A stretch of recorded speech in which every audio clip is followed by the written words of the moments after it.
자, 위계에 의한 공지방입니다. 자, 이쪽도 출제가 잘 되는데 조문을 갑니다. 일단 행위태양이 위계이고요. 자, 공무원의 직무집행을 방해한 자 했는데 이 방해라는 것이 법조문에 들어와 있습니다. 자, 그래서 여기서 필기를 해야 되는데 노트를 가봅니다. 자, 노트를 가보면 여기 방해 나오죠. 자, 방해가 법조문에 들어가 있다 했습니다. 그래서 방해 의사가 필요합니다. 고의인식 대상에서. 자, 출제가 잘 되고요. 자, 조심할 것이 1번인데 제가 전 시간에서 여기 공지방이나 위계에 따른 공지방이나 모두 다 추상적 위헌범위라 했고 미수가 없다 했습니다. 자, 추상적 위헌범위입니다. 그러면 조문에서 방해한 자 할 때 방해할 우려만 있어도 기수가 아니냐 이렇게 생각할 수가 있는데 판례는 그렇게 안 봐요.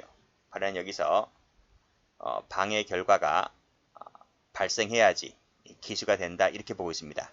방해 결과 발생이 없으면 미수가 없기 때문에 불가불이 됩니다. 이 부분을 아주 조심히 보셔야 돼요. 자, 그래서 다시 교재를 와보면 성격, 위계이다, 미수가 없다, 뭐 됐고. 자, 다음 페이지 가죠. 객체됐고, 행위 가보면 뭐 위계라는 말의 의미는 다 아시죠? 됐고, 직무집행입니다. 자, 직무집행이라 할 때 권력적 동그라미, 이 비권력적 동그라미 모두 다 포함된다 됐습니다. 자, 여기 기수 나와 있습니다. 자, 이 부분을 조심해서 보셔야 됩니다. 자, 본제는 추상적 위헌범위이므로 그래요. 추상적 위헌범위이기 때문에 방해할 위험성만 있으면 기수가 된다 이렇게 나와야 돼요. 그렇게 학설은 그렇게 보고 있어요. 근데 이것은 의미가 없다. 이것은 시험에 나오지 않기 때문에 의미가 없고 시험은 판례가 나옵니다. 판례는 어떻게 해석을 하고 있느냐면 학설과는 다르게 말씀드렸듯이 방해라는 현실적 결과 발생했을 때 기수다. 없으면 무죄다. 이 뜻이고요. 그 판례가 이겁니다. 아주 잘 나오는 판례죠. 별표 박아둡니다. 위계의 개념 나와 있고요. 이에 따라 그릇된 행위나 처분을 했어야지만 본죄가 성립을 한다. 만약 범죄 행위가 그와 같이 이르지 아니하고 미수에 그쳤을 때에는 그쵸? 미수에 그쳤을 때는 미수가 되는 게 아니라 처벌할 수 없어요. 그 이유가 미수가 없기 때문에. 다시 올라가서 이에 따라 그릇된 행위나 처분을 했어야지만 여기다 동그라미 칩니다. 본죄가 성립한다는 말은 기수다 이런 말이고요. 자, 다음 밑에 판례 많이 봤을 거예요. 많이 나오는 판례인데 충분히 확인하지 아니한 채 어디서 봤지? 업무방해죄랑 똑같아요. 거기는 뭐 사적 업무이고 이건 공적 업무 그것만 차이가 있을 뿐입니다. 자, 충분히 확인도 하지 아니한 채 그 말이 뭐다? 가볍게 믿고 이 뜻이죠. 다른 말로 불충분한 심사다 이 뜻입니다. 그랬을 때는 본죄가 되지를 않는다. 그렇지만 충분히 심사를 했음에도 불구하고 발견하지 못했습니다. 그랬다면 위계를 썼다는 얘기겠죠. 그래서 그때는 본죄가 될 수 있다. 똑같죠? 똑같습니다. 자, 그 다음 페이지도 보면 수사기관에 대해서 허위 사실을 진술했다. 허위 증거를 제출했다 할지라도 이것만 갖고 바로 뭐 공직방해냐 아니냐를 따지면 안 됩니다. 자, 그런데 수사기관은 어떻게 했습니까? 충분히 수사를 하지 아니한 채 세무치죠. 불충분한 심사라는 겁니다. 세무칩니다. 그랬다면 본죄가 되지를 않지만 밑에 충분히 수사를 했다 하더라도 발견하지 못했다면 본죄가 된다. 충분히 수사를 했다 하더라도 발견하지 못할 때라는 것이 바로 적극적으로 허위의 증거를 조작했기 때문에 그런 겁니다. 자, 그때는 본죄가 될 수 있다. 이렇게 나눠서 보시면 되고요. 노트에도 나와 있어요. 노트에도 다음 페이지에 한번 가보면 여기 보면 불충분한 심사일 때는 본죄가 되지를 않는다. 그러나 충분한 심사를 했다 하더라도 발견을 못했다면 그때는 본죄가 될 수 있다. 이런 얘기고요. 자, 행정청에 대한 일방적 통보로서 효과가 완성되는 이 신고 같은 경우에는 파란색으로 허위 사실을 기재했거나 허위 자료를 제출했다는 것만으로는 위계가 되지를 않습니다. 밑에 건 필요 없고요. 여기서부터는 필요 없고요. 자, 그러나 이 등기 신청 같은 경우 빨간색 동그라미 이것은 신고가 아니죠. 이것은 위에서 1번에서 보고 있는 이 신고 같은 일방적 의사 표시가 아닌 거예요. 그래서 이것은 등기관의 심사라든지 처분을 예정하고 있는 것이다. 그 말은 일방적 의사 표시가 아니라고요. 따라서 이때 등기 신청인이 제출한 허위 자료에 대하여 등기관이 나름대로의 빨간색으로 충분한 심사를 하였다. 그럼에도 불구하고 발견치 못하였다면 이때는 위계가 될 수가 있다는 것입니다. 이때 이 등기관이란 사람이 실질적인 심사권이 있든 없든 달리 보아야 할 것은 아니다고 봤어요. 다시 한번 정리할까요? 자, 일방적 의사표시가 되는 신고 같은 경우에는 허위 사실 기재, 허위 자료 제출만으로는 위계가 되지 않는다. 그렇지만 이 일방적 의사표시가 아닌 이 등기 신청 같은 경우에는 등기관의 심사 등을 예정하고 있기 때문에 등기관이 충분히 심사했었다 할지라도 발견치 못하였다면 위계에 의한 본죄가 되는 것이다 라고 봤습니다. 정리하시고요. 자, 밑에 판례도 다음 페이지 판례도 별표 쳐보세요. 자, 피의자나 참고인 아닌 갑은 자발적 계획적으로 피의자 을로 가정하여 수사기관의 허위 사실을 진술하였다. 과연 위계에 따른 공무집행 방해죄가 될 것인가 라는 거예요. 자, 밑에 판례 볼게요. 자, 수사기관은 범죄 사건을 수사함에 있어서는 밑에 줄 피의자를 확정하고 그 객관적인 재반 증거를 수집 조사해야 할 권리와 의무를 가진 것이잖아요. 여러분, 경찰관이 공짜로 돈을 먹나요? 뭐 한 일이 있어야 돈을 봉급을 받지 않나요? 그래서 범죄 사건을 수사함에 있어서는 객관적인 재반 증거를 수집 조사해야 할 의무와 권리가 경찰관 스스로에게 있다고요. 따라서 피의자나 참고인이 아닌 자가 설령 이 친구가 자발적이고 계획적이었다 할지라도 경찰서에 와서 단순히 헛소리만 진술했다는 것만으로는 이것만으로는 위계라고 볼 수가 없다는 것이 판례입니다. 그러면 다시 한번 올라가 보세요. 이건 뭘까요? 허위 사실 진술, 허위 증거를 제출했다 했잖아요. 그치? 근데 경찰관이 대충 심사하게 되면 당연히 위계가 나는 거예요. 근데 여기서 하나의 또 조건이 있는 거죠. 적극적으로 허위 증거를 조작하여서 경찰관이 나름대로 충실한 수사를 했었는데 그러함에도 불구하고 허위를 밝혀내지 못할 정도가 되었다면 그때는 본죄가 되는 것이다 하는 거예요. 여기서는 그런 말이 없지. 여기서는 충분한 심사, 불충분한 심사라는 말이 없지. 없으면은 이런 공식대로 허위 사실 진술만으로는 본죄가 되지 않는다. 아무리 계획적 자발적이었다 할지라도 충분한 심사, 불충분한 심사라는 단어가 안 나오면 단순히 허위 사실 진술만으로는 위계라고 볼 수가 없다. 이렇게 정리를 해두셔야 돼요. 그래서 앞에 판례랑 지금 이 판례랑 반드시 비교를 해서 공부를 해두셔야만 됩니다. 그래서 노트를 펴볼게요. 노트는 158페이지 펴볼게요. 여기 보세요. 여기 보시면 참고인이나 피의자가 단순히 경찰서에 와서 수사기관에 와서 단순히 허위 자백을 했거나 허위 진술만으로는 죄가 되질 않아요. 그때는 본죄가 되질 않는다. 이 논리는 은닉도피죄라든지 증거인멸죄라든지 증거인닉도피죄까지 전부 다 똑같아요. 똑같이 단순히 경찰서에 와서 헛소리만 떠들어내는 것만으로는 죄가 되질 않아요. 그런데 예외가 있어요. 그 예외가 뭔가 하면 자 밑에 거예요. 범인임을 적극적, 계획적, 자발적으로 자처해서 와서 헛소리를 해요. 그러면 그때는 은닉도피죄는 가능해요. 은닉도피죄는 가능해요. 근데 이 경우에도 뭐는 안 된다? 이 경우에도 왜 판례에서 봤지? 이 경우에서도 위계에 의한 공무집행 방해죄는 성립하지 않는다고요. 다시 교재 올게요. 여기서 자발적 계획적으로 말 쓰고 있지? 그래도 이때는 위계라는 공무집행 방해죄가 되지 않는다고요. 됐죠? 이것만 예외입니다. 이거 예외는 아닌데 이것만 조심해서 보셔야 돼요. 적극적으로 허위 증거를 조작하여서 그때 충분한 심사를 했었다 할지라도 허위를 발견하지 못했다고 하는 것과 비교하셔야 돼요. 그러니까 여기서 말하는 충실한 수사라고 하는 건 뭐예요? 충실한 수사라고 하는 것은 여기 밑에 다음 판례 보면 수사기관이 피의자를 확정하고 객관적인 재반 증거를 수집 조사해야 할 권리와 의무가 있는 것인데 그래서 수사를 했다고요. 충분하게 수사를 했음에도 불구하고 허위를 밝혀내지 못했다고 하면 그때는 본죄가 가능성이 있는 거예요. 됐죠? 자, 다음 수용자 담배 사건 별표 쳐보세요. 여기서도 위에서 보았던 이 논리가 이 담배 사건에도 그대로 적용되는 거예요.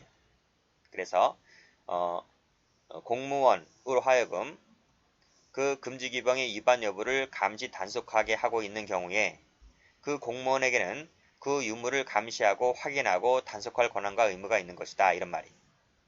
그래서 이 교도관들 같은 경우에는 그 거실방을 검방한다 그러지. 검방. 검사한다고요. 그래서 수시로 그 재소자들이 수용자 거실방에 부정물품을 소지하고 있는지, 흉기 등을 소지하고 있는지, 아니면 뭐 다른 이물질들을 소지하고 있는지를 수시로 방에 와서 검사한다고요. 검사. 그 의무가 교도관에게 주어진다면 형집행법상 교도관에게 주어진단 말이에요. 그렇기 때문에 단순히 공무원의 감시 단속을 파란색으로 피했다는 것만으로는 파란색입니다. 피했다는 것만으로는 이것은 벌칙 그 형집행법상의 징벌을 적용하는 것은 변론을 할지라도 형법상의 위계로는 되지가 않는다 이런 말이에요. 그렇기 때문에 교도관들이 잘 찾으라고요. 감시 확인할 권한과 의무가 주어져 있기 때문에 그래서 잘 찾으면 된다고요. 그거를 못 찾았다고 해서 재소들이 꼭꼭 숨겨놨는데 당연히 꼭꼭 숨겨놓지. 꼭꼭 숨겨놨는데 그걸 발견하지 못했다고 해서 전부 다 위계에 의한 공직방으로 처벌해요? 그게 말이 안 되잖아요. 그치? 그래서 일단 부정부품을 소지하고 있어서 나중에 발견이 되었다면 그건 징계감이에요. 징벌로 보내면 되는 것이지 그렇다고 해서 위계에 따른 공무집행 방해죄로 볼 것은 아니다. 이런 말이에요. 그래서 재수자들이 단순히 공무원의 감시 단속을 피해서 부정부품을 소지했다는 것만으로는 위계라고 볼 수가 없다라고 봤습니다. 자, 그 사례가 바로 2번이지. 교도가 수용자 밑줄 그시고 수용자 아닌 자 밑줄 그시고 교도관 밑줄 그시고 자, 파란색으로 다시 올라가서 수용자가 교도관의 감시 단속을 피했다. 피자 셈을 치시고 수용자 아닌 자가 교도관의 감시 단속을 피했다. 피자 셈을 치시고 여기서 수용자 아닌 사람 누굴 말할 거예요? 면회 오는 사람들, 그치? 면회 오는 사람들 있잖아요. 가족이라든지 친구라든지 이런 사람들이 몰래 피해서 금지 물품을 줬다든지, 그치? 교도관이 또는 이 규율 위반 행위를 알면서 이를 단순히 방치했다는 이유만으로도 역시 마찬가지로 위계가 되지 않는다고 봤어요. 왜요? 자, 보세요. 이게 거실방이잖아요. 거실방이 여기 재수자가 있잖아요. 그러면 여기서 그 수용자가 아닌 사람 또는 교도관이란 사람 이런 사람들이 이걸 몰래 넣어주잖아요. 몰래 넣어준단 말이에요. 그러면 이 재수자가 이 부정물품을 방 어딘가에는 꼭꼭 숨겨놓고 있다. 여기도 꼭꼭 어디 숨겨놓고 있단 말이에요. 숨겨놓고 있는데 자, 이 거실방 검문 검사를 누가 해요? 다른 교도관들이 이 방에 들어와서 검방이라는 걸 해요. 검방이라는 걸 해서 이걸 찾아내면 되는 거예요. 그쵸? 그치? 이걸 못 찾아냈다고 해서 위계라고 볼 것은 아니다. 단순히 이 재수자는 교도관의 감시를 피해서 숨겨놓았던 죄밖에 없는 거예요. 이것만으로는 위계라고 볼 수가 없다. 니들이 잘 찾으면 될 것을 숨겨놓은 것만으로는 위계라고 볼 수가 없다. 이렇게 봤어요. 그것이 수용자 아닌 자가 몰래 넣어줬든 교도관이 몰래 넣어줬든 간에 다른 교도관들이 이걸 찾아내면 되는 것이지 그걸 못 찾았다고 해서 형법으로 처벌할 것은 아니다. 이렇게 보았습니다. 됐죠? 다음 판례. 역시 마찬가지죠. 여기서 끊어보세요. 끊어보시면 수용자 아닌 자가 단지 피자 셈을 치시고 피했다는 것만으로는 죄가 되지 않는다. 그러나 이런 사람이라 할지라도 밑에 적발이 어려운 이 위계를 적극적으로 사용했다면 그때는 위계가 가능하다. 이렇게 예외 조항을 두고 있어요. 언제나 늘 죄가 되는 것이 아니라 적발이 어려운 위계를 적극적으로 사용하였다면 그때는 위계가 가능한다라는 것이 그 예가 밑에 나와 있는 2번입니다. 2번 별표.